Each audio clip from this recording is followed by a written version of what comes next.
Terrorist group నుంచి వాళ్ళకి normal గ్రూప్కి వచ్చారు. దాని తర్వాత ఇత్సాక్ రబీన్తో అగ్రిమెంట్ సైన్ చేసి పీస్ అగ్రిమెంట్ సైన్ చేసినప్పుడు ఒక శాంతి వాతావరణం వచ్చింది ఆ ఏరియాలో. కానీ దాని ఇజ్రాయెల్ వర్సెస్ ఆ మిగిలిన 6 నేషన్స్కి శాంతి వాతావరణం వచ్చిందని చెప్తున్నారు. అంటే వాళ్ళందరూ వెనకకి వెళ్ళిపోయారు. పిఎల్ఓ మెయిన్గా పాలస్టైన్ లిబరేషన్ ఆర్గనైజేషన్ ఇజ్రాయెల్ని అంగీకరించారు. Israel has a right to exist అని. ఎందుకంటే అరబ్స్కి ఒక ప్రాబ్లం ఏంటంటే ఇజ్రాయెల్ అని రాష్ట్రం ఉండకూడదు. ఈ బేసిక్ ఇప్పుడున్న కూడా అదే ప్రాబ్లం. మీరు చూడండి, ఇరాన్ ఏమంటున్నారు, Israel has no right to exist. అంటే ఇజ్రాయెల్ ఒక దేశంగా ఉండకూడదు, వాళ్ళని మొత్తం వైపౌట్ చేయాలి, జ్యూస్ అనే కమ్యూనిటీ ఉండకూడదు. ఇది వాళ్ళు ఇప్పుడు కాదు, ఇది మన కింగ్ సోలమన్ టైం నుంచి వస్తున్నాం మనం. ఇన్ఫ్యాక్ట్ లోకంలో ఒకటే దేశం ఉంది, ఎప్పుడైనా జ్యూస్కి పారిపోయి వచ్చినప్పుడు వాళ్ళని రండి మా దగ్గర ఉండండి అని చెప్పడానికి లోకంలో ఒకటే దేశం ఉండే ఆ టైంలో. You talking of from the king Solomon time నుంచి, అది భారతదేశం. నాకు ఇప్పుడు కూడా గుర్తుంది, మా ఇంటి నుంచి కేరళలో ఉన్న మా విలేజ్ నుంచి 16 కిలోమీటర్ దూరం క్రాంగనూర్ అని చెప్పి పెద్ద ఒక పోర్ట్ ఉండే ఒక టైంలో. దాని తర్వాత ఒక సునామీ వచ్చినప్పుడు మొత్తం కొట్టుకుపోయింది. అది 17th century 16th centuryలో. అప్పుడు దాన్ని కొడుంగలూరు అంటారు ఆ ప్లేస్ని. వెరీ సీ కోస్ట్ దగ్గర ఉంటుంది. జ్యూస్ వచ్చి ఫస్ట్ ల్యాండ్ చేసిన ప్లేస్ అది ఇండియాలో. ఇంకోటి ముంబై వైపు కూడా ల్యాండ్ అయ్యారు, అప్పుడు బాంబే. అక్కడ కూడా అక్కడున్న రాజు రండి మాతో ఉండండి అని చెప్పి వాళ్ళకి స్థలం ఇచ్చారు. ఇక్కడ కూడా వాళ్ళకి పెద్ద ఒక స్థలం ఇచ్చారు. వాళ్ళు ఫస్ట్ సినగాగ్ అక్కడ కట్టుకున్నారు, అంటే వాడు గుడి అనుకోండి అక్కడ. నెక్స్ట్ వాళ్ళు కొచ్చిన్కి వెళ్ళారు. మీరు ఇప్పుడు కూడా కొచ్చిన్కి వెళ్తే జ్యూ టౌన్ అని పెద్ద టౌన్ ఉంది అక్కడ, ఓల్డ్ కొచ్చిలో, ఫోర్ట్ కొచ్చిలో. కంప్లీట్ జ్యూస్ ఉండేటోళ్ళు అక్కడ, కానీ ఇప్పుడు అందరు వెళ్ళిపోయారు. ఇప్పుడు ఒక 20 మంది ఉన్నారు అక్కడ అంతే. సో చాలా తక్కువ, కానీ అక్కడ పెద్ద ఒక సినగాగ్ ఉంది, చాలా బ్యూటిఫుల్ సినగాగ్ అది. సో జ్యూస్ అనే ఒక కమ్యూనిటీని మనం ఎట్లా అంటే వాళ్ళని ఉండనీయట్లేదు. ఈ అరబ్ నేషన్స్కి జ్యూస్ అంటే అస్సలు పడదు.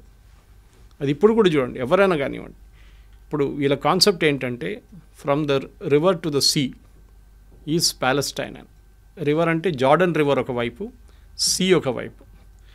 ఇక్కడ ఇజ్రాయెల్ ఉన్నారు, ఇటువైపు జార్డన్, ఇటువైపు ఏమో ఇప్పుడున్న గాజా స్ట్రిప్. అంటే ఇజ్రాయెల్ ఉండకూడదు నడిమిట్లా, జార్డన్ నుంచి గాజా దాకా, అక్కడి నుంచి సీ దాకా మొత్తం వాళ్ళ దేశమే ఉండాలని చెప్తున్నారు. ఎవరు? పాలెస్టీనియన్స్ వాళ్ళు. ఇది అంగీకరిస్తున్నారు అరబ్ నేషన్స్ అందరూ. ఇన్ఫ్యాక్ట్ ఈ పీస్ డీల్ సైన్ చేసిన తర్వాత కూడా మనకందరూ తెలుసు, దానికన్నా ముందు మ్యూనిక్ ఒలింపిక్స్లో 11 మంది ఇజ్రాయేలీ అథ్లీట్స్ చంపారు పిఎల్లో. దాని తర్వాత పెద్ద గొడవ జరిగింది. వీళ్ళందరినీ ఎవరో చంపారో వాళ్ళందరినీ పట్టుకొని పిఎల్లో వాళ్ళని ఒక్కరి తర్వాత ఒకరు చంపారు ఇజ్రాయెల్. అప్పుడు ఇజ్రాయెల్ తెలిసింది ఏంటంటే మాకు సర్వైవ్ చేయాలంటే మాకు ఛాన్స్ లేదు, మాకు ఆప్షన్ లేదు, we have to fight to survive. ఎవరు వారిని సింపథైజ్ చేయరు. సింపథైజ్ చేసే చాలా తక్కువ నేషన్స్ ఉన్నారు. ఇన్ఫ్యాక్ట్ ఇందిరాగాంధీ టైంలో పిఎల్ఓకి సపోర్ట్ చేశారు, మన ఇజ్రాయెల్ సపోర్ట్ చేయలేదు. ఒక టెర్రరిస్ట్ ఆర్గనైజేషన్ సపోర్ట్ చేశాం. ఇప్పుడు కూడా మన హమాస్ని ఒక టెర్రరిస్ట్ ఆర్గనైజేషన్గా డిక్లేర్ చేయలేదు, ఈవెన్ మోదీ గవర్నమెంట్ వచ్చిన తర్వాత కూడా. కానీ దానికన్నా ముందు ఇంకా దారుణ పరిస్థితి ఉండే. పిఎల్ఓ లాంటి టెర్రరిస్ట్ ఆర్గనైజేషన్ని భారతదేశం సపోర్ట్ చేస్తుండే. ఓకే, సరే ఆ హిస్టరీ అయిపోయింది. యాసిర్ అరాఫాత్ని ఇజ్రాయెల్ వాళ్ళే చంపేశారు, అది అందరికి తెలుసు. ఫుడ్ పాయిజనింగ్ చేసి ఆయన అవుట్ చేసేసారు కంప్లీట్గా. దాని తర్వాత వాళ్ళు next in command take over చేసుకున్నారు, కానీ వాళ్ళని అందరినీ హమాస్ తెరిమి కొట్టి బయటకు చేసేస్తారు. Hamas is a terrorist organisation. Hamas main sponsor Iran. ఇప్పుడు మనం హిస్టరీకి వస్తున్నాం, ప్రజెంట్ డే హిస్టరీ, పాత హిస్టరీ నుంచి ప్రజెంట్ డే హిస్టరీకి వస్తున్నాం. అటువైపు లెబనన్ ఆ కంట్రీలో క్రిస్టియన్ కంట్రీ ఉండేది. ఒక 10-20 సంవత్సరాల ముందు క్రిస్టియన్ కంట్రీ, అది ఇప్పుడు టోటల్ ఇస్లామిక్ అయిపోయింది. అక్కడ ఉన్న క్రిస్టియన్స్ 16% ఎంత ఉన్నారు, వాళ్ళు కూడా అక్కడి నుంచి పారిపోతున్నారు. ఎవరు లేరు ఇప్పుడు అక్కడ, ఎక్కువ ఉన్నారు 6-10% ఉన్నారు అంతే. అక్కడ హెజ్బుల్లా అని చెప్పి ఇంకొక టెర్రరిస్ట్ ఫోర్స్ని ఇరాన్ సపోర్ట్ చేస్తున్నారు. అంటే ఏం చేస్తారు, వీళ్ళకి డబ్బులు ఇస్తారు, వీళ్ళకి ఆయుధాలు ఇస్తారు, వీళ్ళకి కావాల్సిన టెక్నాలజీ ఇస్తారు, వీళ్ళకి కావాల్సిన మారల్ సపోర్ట్ ఇస్తారు, అన్నీ చెప్పిస్తారు ఇరాన్. సో మనకి హమాస్ అయిపోయింది, ఇటువైపు హెజ్బుల్లా అయిపోయింది. హమాస్ అని టెర్రరిస్ట్ ఆర్గనైజేషన్ అక్కడ పాలెస్టీన్ అథారిటీ అని ఉండే, అంటే నడిపించడానికి, అంటే మన వెస్ట్ బ్యాంక్ కానివ్వండి గాజాని అడ్మినిస్టర్ చేయాల్సింది. అక్కడున్న గవర్నమెంట్ పేరు పాలెస్టీనియన్ అథారిటీ, అది పిఎల్ఓ నుంచి వచ్చింది, యాసిర్ అరాఫాత్ టైం నుంచి వచ్చింది అనమాట. కానీ హమాస్ వాళ్ళని ఉండనియట్లేదు అక్కడ. అసలు మీరేం చేయకూడదు ఇక్కడ, మీరు పక్కన జరిగిపోండి అని చెప్పి గాజా నుంచి తరిమి కొట్టేశారు బయటికి. వాళ్ళు ఉన్నది ఇప్పుడు వెస్ట్ బ్యాంక్లో ఉన్నారంతే ఇటువైపు. సో గాజాలో ఉన్న టెర్రరిస్ట్ గ్రూప్. మూడోది హూతీస్. యమన్లో మీకు తెలుసు, యమన్లో పెద్ద ఒక సివిల్ వార్ జరిగిన తర్వాత హాఫ్ యమన్ టెర్రరిస్ట్ గ్రూప్ దగ్గర ఉంది, ఇంకొక హాఫ్ గవర్నమెంట్ దగ్గర ఉంది, వాళ్ళ గవర్నమెంట్. ఈ terrorist group financed again Iran, మొత్తం డబ్బులు ఇచ్చి ఆయుధాలు ఇచ్చి. హూతీస్ అంటారు వాళ్ళు. సో 3 Hలు, హూతీ, హెజ్బుల్లా, హమాస్. వీళ్ళు ముగ్గురు కలిసి ఇజ్రాయెల్ మీద ఎప్పుడు దాడి చేస్తూనే ఉంటారు. సూసైడ్ బాంబ్ అటాక్ ఉండొచ్చు. మనం మర్చిపోకూడదు, చాలామంది అరబ్స్ ఇజ్రాయెల్లో ఉంటారు, పనిచేస్తారు ఇజ్రాయెల్లో. కానీ అప్పుడు కూడా ఇజ్రాయెల్ వాళ్ళని ఉండనిస్తున్నారు, ప్రాబ్లం లేదు. కానీ అప్పుడప్పుడు ఏం చేస్తారంటే ఈ గాజా వైపు నుంచి వచ్చిన వాళ్ళు ఎవరైనా, లేకుంటే ఈ గ్రూప్ నుంచి ఎవరైనా సూసైడ్ బాంబ్ చేస్తారు. బస్ స్టాండ్ దగ్గరనో లేకుంటే సోల్జర్స్ వెళ్తున్న అక్కడ చెక్ పోస్ట్ కాడ వెళ్ళి సూసైడ్ బాంబింగ్ చేస్తారు. అది ఇజ్రాయెల్ తర్వాత స్ట్రాటజీ యూజ్ చేసి దాన్ని అడ్డుకున్నారు. ఇదంతా మొదలైంది ఎక్కడంటే October 7th మనకు అందరికీ తెలుసు, 2 సంవత్సరాల ముందు October 7th ఇజ్రాయెల్ మీద గాజా నుంచి పెద్ద ఒక దాడి జరిగింది. మేజర్ ఇంటెలిజెన్స్ ఫెయిలియర్ అది, దాంట్లో డౌట్ లేదు. 1000 మంది కనుక చనిపోయారు, 1200 మందిని కిడ్నాప్ చేసి తీసుకెళ్లారు, మన అందరికీ తెలుసు అది.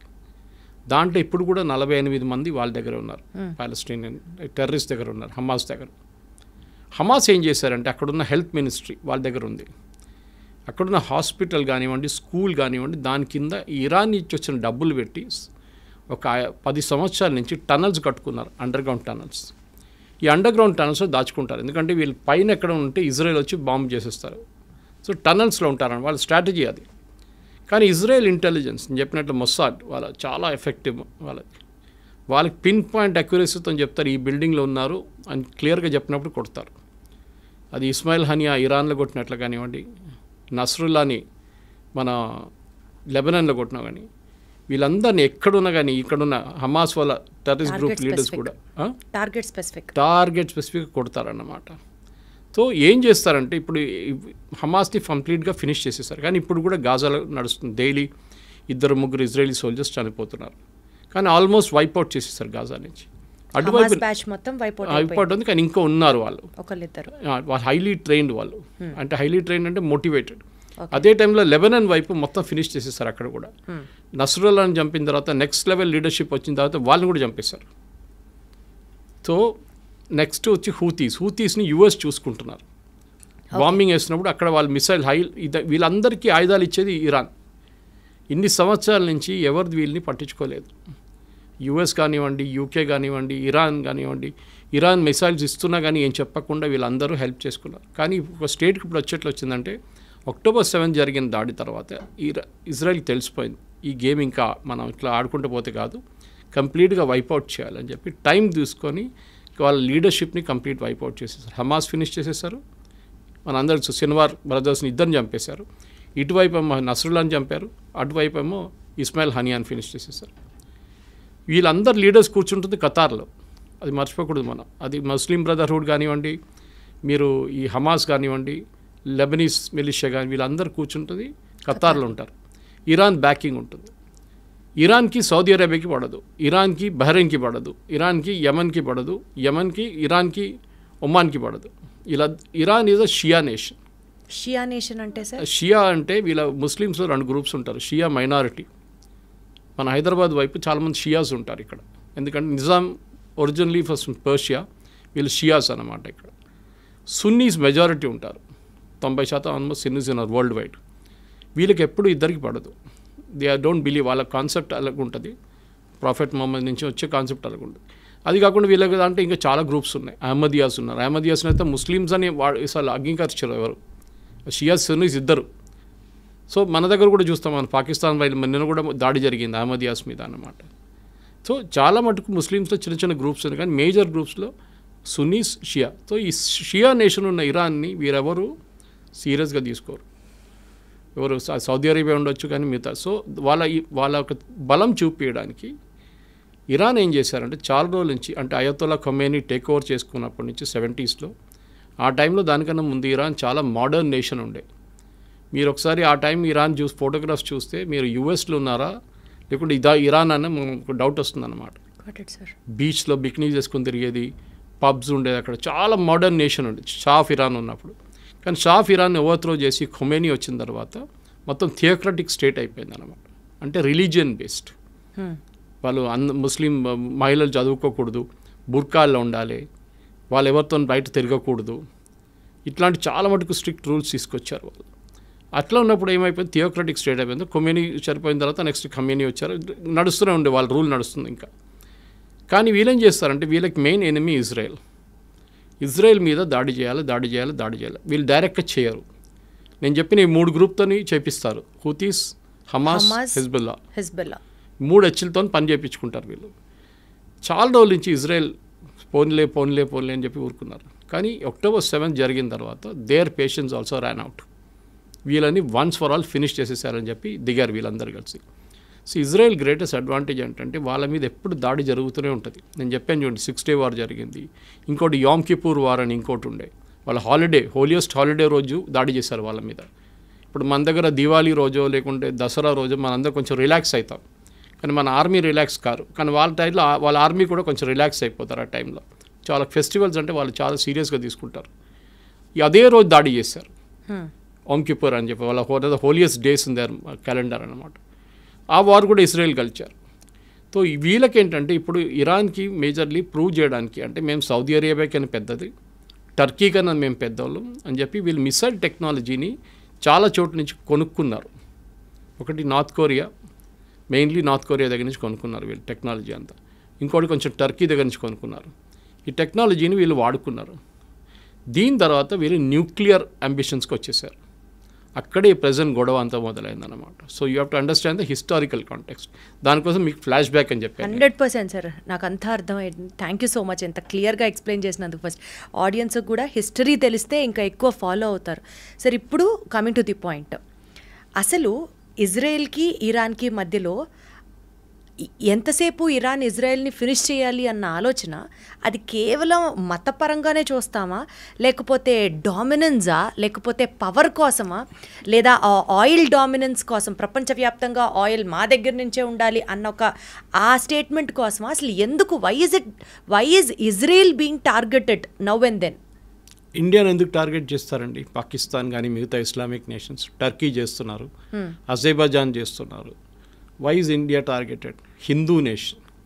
ఓకే, హిందూ నేషన్ అంటారు. కానీ మన దగ్గర ఉన్న ముస్లిమ్స్ ఆఫ్టర్ ఇండోనేషియా తర్వాత మన దగ్గర అందరికన్నా పెద్ద సెకండ్ లార్జెస్ట్ ముస్లిమ్స్ ఉన్న దేశం భారతదేశం. మీరు అడిగిన మతం పరంగా కాదు ఇది బేసికలీ వీళ్ళ లాజిక్. నేను స్టార్టింగ్ మీకు ఎక్స్ప్లెయిన్ చేశాను. Israel has no right to exist. రేపు చెప్తారనుకోండి పాకిస్తాన్, భారతదేశంగా ఉండనే అసలు వాళ్ళకి అర్హత లేదు, వాళ్ళు ఫినిష్ చేశారంటే మీరు ఎట్లా రియాక్ట్ అవుతారు? మా దేశం, మా ప్రాబ్లం మీకెందుకు అని చెప్పి ఇజ్రాయెల్ ఏం చేశారంటే, సరే వీ హ్యావ్ టు ఎగ్జిస్ట్. మా మీద ఆల్రెడీ 2-3 పెద్ద యుద్ధాలు జరిగినాయి మా మీద, మేము అన్నీ గెలుచుకున్నాం. ఇంకోటి అక్కడ ఒక చుక్క నీళ్ళు పడదు, వర్షం పడదు. అప్పుడు కానీ వాళ్ళ అగ్రికల్చర్లో నంబర్ 1 ప్రొడక్షన్, టెక్నాలజీలో దే ఆర్ నంబర్ 1, మిలిటరీ టెక్నాలజీలో దే ఆర్ సూపర్. వాళ్ళ ఐరన్ డోమ్ చూసాం చాలా మటుకు. మనం ఇజ్రాయెల్ గురించి చెప్తున్నాను. ఇరాన్ కాదు, ఇరాన్ అక్కడి నుంచి కొనుక్కున్నారు దొంగతనంతో. అది పాకిస్తాన్ చేసినట్లనే. పాకిస్తాన్ న్యూక్లియర్ టెక్నాలజీ జర్మనీ నుంచి దొంగతనం తీసుకొచ్చిన మనిషి ఏక్యూ ఖాన్. ఆయన సెటప్ చేశారు వాళ్ళ న్యూక్లియర్ అంబిషన్స్. ఇన్ఫ్యాక్ట్ ఆ టైంలో 1980s 90sలో ఇజ్రాయెల్ ఆఫర్ చేశారు ఇండియాకి, మేము పాకిస్తాన్ దగ్గర ఉన్న న్యూక్లియర్ టెక్నాలజీని మొత్తం ధ్వంసం చేస్తాం, ఇప్పుడు ఇలాగా ఇరాన్ మీద చేస్తున్నాడు, దాడి చేస్తామంటే అప్పుడున్న కాంగ్రెస్ గవర్నమెంట్ ఒప్పుకోలేదు. ఆలోచించండి, అప్పుడు చేస్తుంటే మనకి థ్రెట్టే ఉండదు పాకిస్తాన్ దగ్గర. సరే దాని పక్కన పెడదాము. ఇప్పుడు ఇరాన్ కేసులో ఏమైందంటే, ఇరాన్కి న్యూక్లియర్ టెక్నాలజీ వాళ్ళ చేతికి దొరికింది, వాళ్ళకి యురేనియం దొరికింది, ఇంపోర్ట్ చేసుకోవచ్చు మీరు ఫర్ పీస్ఫుల్ పర్పసెస్. కానీ పీస్ఫుల్ అని ఇరాన్ ఎప్పుడు ఉండరు, మన అందరికి తెలుసు. వాళ్ళకి అంబిషన్ ఏంటంటే, ఒకటి మాకు వరల్డ్లో మేమే నంబర్ 1 లీడర్. అంటే ఒకవైపు టర్కీ ఏమంటున్నారంటే మేమే ఒరిజినల్ ఖలీఫా, అక్కడి నుంచి మా లైనేజ్ డైరెక్ట్ ప్రాఫెట్ మొహమ్మద్ నుంచి మాకే, మేము ఖలీఫేట్ మేమే. ఒటువైపు సౌదీ అరేబియా ఏమంటున్నారు, హోలియెస్ట్ సైట్స్ మా దగ్గర ఉంది, మెక్కాన్ మదీనా మా దగ్గర ఉంది, we are the original Muslim Islamic nation. ఇంకోవైపు పాకిస్తాన్, మన అసీం ముని స్టేట్మెంట్ చూసుంటారు, we are the second after Saudi Arabia, మేమే సెకండ్ లార్జెస్ట్ ఇస్లామిక్ నేషన్ అంటున్నారు. ఇప్పుడు ఇరాన్ అంటున్నారు మేమేం చేయాలి, మేము కూడా మా పవర్ చూపించాలని చెప్పి వీళ్ళు న్యూక్లియర్ ప్రాసెసింగ్ స్టార్ట్ చేశారు. ఆల్రెడీ వాళ్ళ దగ్గర బ్యాలిస్టిక్ టెక్నాలజీ ఉంది. బ్యాలిస్టిక్ అంటే మీకు ఒక 100 కిలోమీటర్ నుంచి 500-600 కిలోమీటర్ కొట్టచ్చు మీరు. ఇప్పుడు 1000 కిలోమీటర్ కూడా ఉంది, మిసైల్స్ కొట్టచ్చు. కానీ మిసైల్స్ని మీరు ఒకటి అమ్యునిషన్ పెట్టి పంపించవచ్చు, ఇంకోటి న్యూక్లియర్ వెపన్ పెట్టి పంపించవచ్చు. న్యూక్లియర్ వెపన్ ఎవరు వాడరు, ఉంటుంది దమ్కి ఇవ్వడానికి ఉంటుంది అంతే, నా దగ్గర ఉంది చూడు అని చెప్పడానికి. పాకిస్తాన్ చేసినట్లు మనం బ్లఫ్, మోదీ గారు అన్న వీ కాల్ దేర్ బ్లఫ్ అన్నారు. ఇరాన్ ఏం చేశారంటే న్యూక్లియర్ ప్రాసెసింగ్ మొదలుపెట్టి వాళ్ళ పవర్ ప్లాంట్ ఉంది, వాళ్ళకి ఒక న్యూక్లియర్ పవర్ ప్లాంట్ అక్కడ వాడుకుంటారు.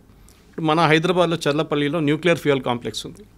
మనం బయట నుంచి తెప్పించుకున్న యురేనియం అంతా, అది కాకుండా మన దగ్గర ఉన్న కొంచెం యురేనియం వాడుకొని దాన్ని ప్రాసెస్ చేసి రాడ్స్లో తయారు చేసి మన కల్పాకం కానివ్వండి, మిగతా మన కైగా లాంటి అటామిక్ పవర్ ప్రాజెక్ట్స్కి పంపిస్తాం.